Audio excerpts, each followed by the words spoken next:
विज्ञान भारती कक्षा 6 अभ्यास काल पुस्तिका के अंतर्गत आज हम इकाई 6 जीव जगत के अभ्यास प्रश्नों को हल करेंगे।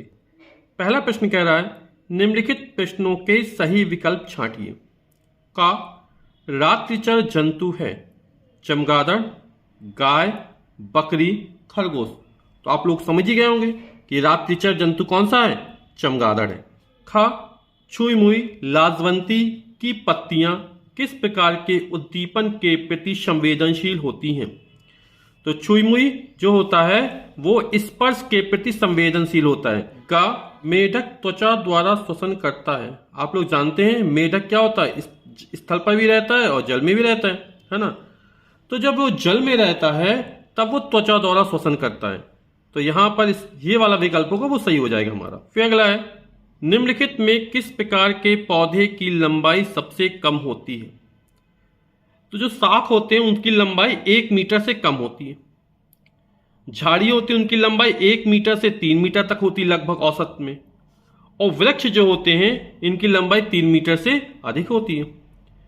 तो इसमें उत्तर क्या हो जाएगा, आप लोग समझ गए। शाख होते हैं उनकी लंबाई क्या होती है, औसत लंबाई 1 मीटर से लगभग कम ही रहती है। तो यहां पर जो विकल्प होगा वो शाख सही हो जाएगा, पहला विकल्प सही हो जाएगा हमारा। अगला है, पौधों में सामान्यता श्वसन क्रिया होती है। तो पौधों में जो सामान्यता श्वसन क्रिया होती है वो पर्णरंध्र द्वारा होती है। दूसरा प्रश्न है, निम्नलिखित जंतुओं को उनके लक्षणों के आधार पर पहचान कर तालिका में लिखिए। तो अपन को छिपकली, कबूतर, गाय, बिल्ली, केंचुआ, तिलचट्टा, अमीबा और मुर्गी के बारे में जानकारी लिखनी किस में आएगा। तो पहले छिपकली हमारा, तो जंतु का नाम होगा छिपकली। एक कोष की जीव जिनका शरीर एक ही कोशिका से मिलकर बना होता है। सारी क्रियाएं जीवन की उसी में होती हैं। तो एक कोष की जीव को सूक्ष्म जीव भी कहते हैं, जैसे अमीबा, पैरामीशियम, क्लोमाइडोमोनास, युगलीना, शैवाल, कवक, जीवाणु, विषाणु, ये सारे एक कोष की जीव हैं। छिपकली एक कोष की जीव हमें आंखों से नहीं दिखाई देते, इनको देखने के लिए सूक्ष्मदर्शी यंत्र की आवश्यकता पड़ती है और छिपकली हमको दिखाई देती है, यानी कैसा हो जाएगा, बहुकोशिक जीव हो जाएगा ये हमारा। कशेरुकी, जिसमें मेरुदंड या रीढ़ की हड्डी पाई जाती है वो कशेरुकी कहलाते हैं, और जिसमें नहीं पाई जाती वो अकशेरुकी कहलाते हैं। तो छिपकली में क्या होता है, रीढ़ की हड्डी पाई जाती है तो एक कशेरुकी प्राणी में आएगा। वे जीव जंतु जो सीधे अंडे पैदा करते हैं अंडयुज कहलाते हैं, और जो सीधे बच्चे पैदा करते हैं वो जरायुज कहलाते हैं। तो छिपकली क्या अंडे पैदा करती है, तो किसमें आ जाएगा, अंडयुज आ जाएगा। और जली है कि स्थलीय कि उभयचर है कि वायवीय है, तो छिपकली स्थलीय जंतु है हमारा। इससे कबूतर ये भी बहुकोशिकी हो जाएगा, गाय भी बहुकोशिकी हो जाएगी, बिल्ली भी बहुकोशिक हो जाएगी, है ना। वे जीव जिन्हें देखने के लिए सूक्ष्मदर्शी यंत्र की आवश्यकता पड़ती है, हम अपनी नग्न आंखों से उनको नहीं देख सकते हैं, ऐसे जीवों को हम एक कोश की जीव या सूक्ष्म जीव कहते हैं। लेकिन कबूतर हुआ, गाय हुआ, बिल्ली हुआ, छिपकली को हम देख सकते हैं, बहुकोश की जीव हो गए। अब छिपकली, कबूतर, गाय, बिल्ली ये सारे कशेरुकी प्राणी हैं जिसमें मेरुदंड या रीढ़ की हड्डी पाई जाती है। कबूतर जो होता है वो वायवीय जंतु है, हवा में उड़ते हैं, पक्षी हैं, तो किस में आ जाएगा, वायवीय में आ जाएगा। गाय स्थलीय प्राणी है ना, लेकिन गाय सीधे बच्चे पैदा करती है, और जो बच्चे पैदा करते हैं वो जरायुज कहलाते हैं। तो गाय को यहां पर हम जरायुज में डाल देंगे, और इस तरह बिल्ली भी जरायुज में आ जाएगी क्योंकि ये भी सीधे बच्चे पैदा करती है। अब केंचुआ बहुकोशिक हो जाएगा, अंडयुज हो जाएगा, स्थलीय हो जाएगा। लेकिन केंचुआ में रीढ़ की हड्डी या मेरुदंड नहीं पाया जाता है, तो जिसमें नहीं पाया जाता है वो अकशेरुकी में आएगा। तो यहां पर अकशेरुकी लिख देंगे। तिलचट्टा ये बहुकोशिकी हो जाएगा, इसमें रीढ़ की हड्डी नहीं पाई जाती, अकशेरुकी हो जाएगा, सीधे बच्चे पैदा करते हैं, अंडयुज हो जाएगा और स्थलीय हो जाएगा। मुर्गी बहुकोशिकी है, इसमें रीढ़ की हड्डी पाई जाती है, कशेरुकी हो जाएगा, अंडयुज हो जाएगा और स्थलीय हो जाएगा। अमीबा हमारा एक कोश की जीव है ना, तो यहां पर लिख देंगे एक कोशिक। अमीबा ये तो ना अंडयुज में आता है ना जरायुज में आता है।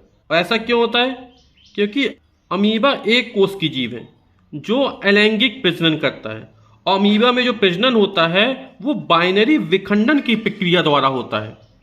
तो यहाँ पे हम छोड़ देंगे इसको, न क्योंकि ना अंडयुज में आएगा ना जरायुज में आएगा। इसमें प्रजनन क्या होता है, बाइनरी विखंडन की प्रक्रिया द्वारा होता है। अब अमीबा जो होते जल में पाए जाते हैं, इसलिए जलीय जीव में आ जाएगा। प्रश्न संख्या 3 है, नीचे दिए गए जंतुओं को उनके भोजन के आधार पर छांटकर तालिका में लिखिए। तो बकरी हमारे कैसे शाकाहारी जंतु हैं।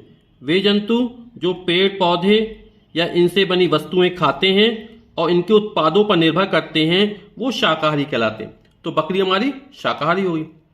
अब शेर हमारा कैसा है, मांसाहारी है, क्योंकि ये मांस पर ही निर्भर करता है, दूसरे जंतुओं का मांस खाता है ये। चूहा वैसे तो पूर्णतः शाकाहारी होते हैं, लेकिन आजकल जो चूहे शहरों में पाए जाते हैं, प्राकृतिक वातावरण चूहा होते हैं वो शाकाहारी होते हैं। लेकिन जो शहरी चूहा हो गए या जो घरों में रहते हैं, है ना, तो वो क्या करते, कचड़ा खा लेते हैं और इंसानों का बचा हुआ खाना खा लेते हैं, है ना, पालतू जानवरों का खाना खा लेते हैं। इसलिए हमने चूहा को यहाँ पर सर्वाहारी जंतु में डाल दिया गया है। कॉकरोच हमारा सर्वाहारी में आ जाएगा। गाय जो है वो शाकाहारी जंतु में आएगा। मेढक, इसको हम मांसाहारी में डालेंगे, तो ये मेढक मांसाहारी में आएगा। मनुष्य सर्वाहारी में आएगा। कुत्ता भी सर्वाहारी में आएगा। बिल्ली भी सर्वाहारी में आएगी। जो गिलहरी है ये प्राकृतिक वातावरण में किसमें आएगी, ये शाकाहारी जंतु में आएगी। जो गिलहरी होती है वो शाकाहारी होती हैं। इनको वृक्षाश्रयी भी जंतु कहा जाता है, जो अधिकांश वृक्ष पर व्यतीत करती हैं। लेकिन कभी कभी क्या होता है, खाद्य पदार्थों की कमी के कारण ये अंडे वगैरह खा लेती हैं। वैसे कहा जाए तो गिलहरी क्या है, शाकाहारी जंतुओं में शामिल होगी। फिर कबूतर जो होते सर्वाहारी होते हैं। अधिकांश पक्षी जो होते हैं वो सर्वाहारी होते हैं। तोता हुआ और हंस हुआ, ये हमारे शाकाहारी पक्षी हैं। और बाज, चील, गिद्ध, उल्लू ये मांसाहारी है।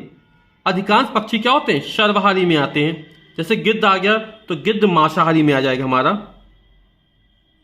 नीचे दिए गए चित्र के विभिन्न भागों को नामांकित कीजिए। तो ये हमें पुष्प का चित्र नजर आ रहा। यहाँ पर ये जो नजर आ रहा है ये वर्तिकाग्र कहलाते हैं, तो यहाँ पे लिख देंगे वर्तिकाग्र। दूसरे नंबर ये जो नजर आ रहा है ये वर्तिका है हमारी, ये पुंकेसर कहलाएंगे। और ये जो बना हुआ है ये अंडाशय है। प्रश्न क्या 5 है, नीचे दिए गए जंतुओं को संरचना तथा प्रजनन के आधार पर संकेतों के अनुसार लिखिए। तो अभी चर्चा की थी कशेरुकी जंतु, वे जंतु जिसमें रीढ़ की हड्डी या मेरुदंड पाया जाता है वे कशेरुकी जंतु कहलाते हैं। जैसे यहाँ पर मछली, मेढक, कबूतर, छिपकली ये कशेरुकी जंतु में आ जाएंगे। तो कशेरुकी प्राणी जिसमें मेरुदंड या रीढ़ की हड्डी पाई जाती है उसमें मछली, मेढक, छिपकली, बिल्ली, गाय, शेर, कबूतर आ जाएंगे। अकशेरुकी में अमीबा, हाइड्रा, पैरामीशियम, युग्लिना और घोंघा आ जाएंगे, जिन जंतुओं में रीढ़ की हड्डी या मेरुदंड नहीं पाई जाती है। ठीक, इसमें पाई जाती है, इसमें नहीं पाई जाती है। अंडयुज जो सीधे अंडे पैदा करता है। हाँ, यहाँ पे गलती से लिख गया हाइड्रा। घोंघा हुआ, मछली, मेढक, कबूतर, छिपकली हो गया। और जरायुज में आ जाएगा गाय, शेर और बिल्ली जो सीधे बच्चे पैदा करते हैं। हमारा अमीबा हुआ, पैरामीशियम हुआ, युग्लिना हुआ और हाइड्रा हुआ। ये इनमें जो प्रजनन होता है वो अलैंगिक प्रजनन होता है और ज़्यादातर बाइनरी विखंडन की प्रक्रिया द्वारा ये नए जीव बनते हैं। एक कोष की जीव जिसे अपनी नग्न आंखों से नहीं देख सकते हैं, जिसे देखने के लिए सूक्ष्मदर्शी यंत्र की आवश्यकता पड़ती है, उन्हें एक कोष की जीव या सूक्ष्म जीव कहते हैं। अमीबा, पैरामीशियम, युग्लिना हो जाएगा। और बहुकोष की जीव अपनी नग्न आंखों से देख सकते हैं, है ना, वो बहुकोशिक जीव है। हाइड्रा, घोंघा, मछली, मेढक, कबूतर, गाय, शेर, बिल्ली, छिपकली।